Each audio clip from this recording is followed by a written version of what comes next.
ბოლო 2-3 დღე მე ვხედავ იმ ისტერიკას, რომელიც ტელევიზიებში მიზანმიმართულად მიმდინარეობს და ხელოვნურად ხდება ამ თემების აწევა. მე მინდა შევეხო კრიმინოლოგიური ვითარება საქართველოში. პირველი, საქართველოში მე მინდა სრულპასუხებლობით განვაცხადო, რომ კრიმინოლოგიური ვითარება არის აბსოლუტურად სტაბილური და ჩვენი სახელმწიფო აკეთებს ყველაფერს, რომ მაქსიმალურად ყველაფერი იყოს კონტროლის ქვეშ. და შინაგან საქმეთა მინისტრი, მთლიანად სამინისტრო არის აბსოლუტურად მოტივირებული. 20 საათის განმავლობაში მუშაობენ პოლიციელები და მართლაც მე მინდა აღნიშნო, რომ ფასდაუდებელია მათი შრომა. მიუხედავად ამისა, ის რაც მოხდა ბოლო დღეების განმავლობაში, რა თქმა უნდა არის ჩვენთვის ყველასთვის ძალიან მძიმე. ეს არ არის, რა თქმა უნდა, სასურველი და სასიამოვნო. მე მინდა მწუხარება გამოვთქვა ყველა იმ ადამიანის ოჯახების მიმართ, ვინც დაკარგეს ოჯახის წევრები, მაგრამ ზურფასებო, ყველა ქვეყანაში ხდება და ყველა განვითარებულ ქვეყანაში, ცივილიზებულ ქვეყანაში ხდება დანაშაული. ჩვენზე მეტად განვითარებულ ქვეყანაში.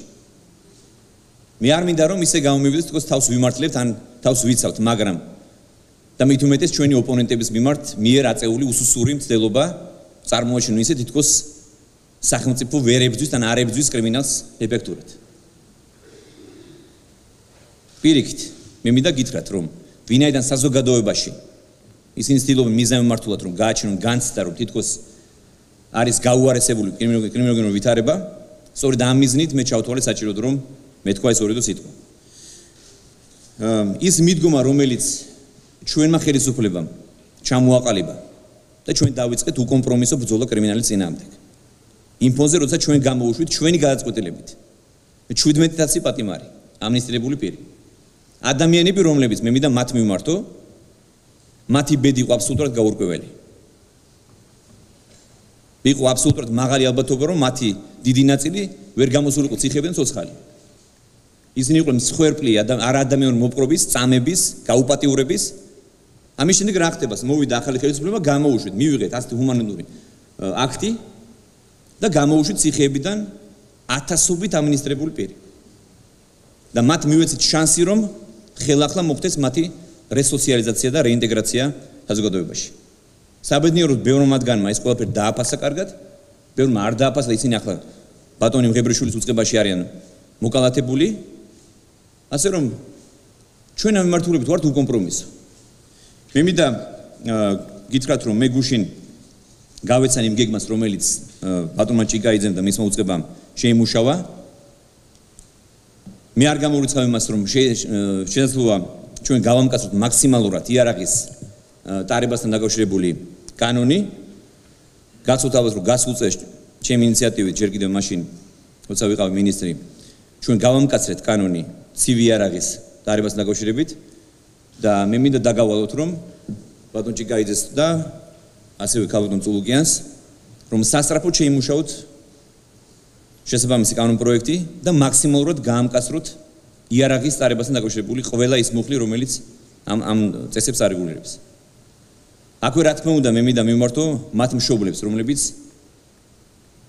საკუთარ შვილებს უშვებენ სახლიდან დილით. რომ ეს არის ის პრობლემა, რომელიც არა მხოლოდ შინაგან საქმეთა სამინისტროს ან ასე ვთქვათ, რომელიმე უწყებას ეხება, არამედ ეს გვეხება ჩვენ შვილებს და ჩვენ მაქსიმალური პასუხისმგებლობით უნდა მოვიკიდოთ ამას. ამიტომ მინდა გითხრათ, რომ მე გავეცანი იმ პრევენციულ გეგმას, კომპლექსური ღონისძიებათა გეგმას, რომელიც შეიმუშავა პირად ბატონმა მინისტრმა და მისმა უწყებამ და ჩემი დავალებით ისინი მაქსიმალურად გაამკაცრებენ ბრძოლას იარაღის უკანონო ტარებასთან დაკავშირებით.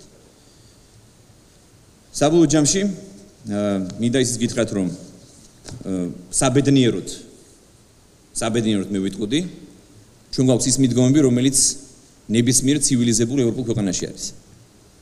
რომ ერთის მხრივ ჩვენ მაქსიმალურად ვცდილობთ, რომ ადამიანის უფლებები არ დაირღვას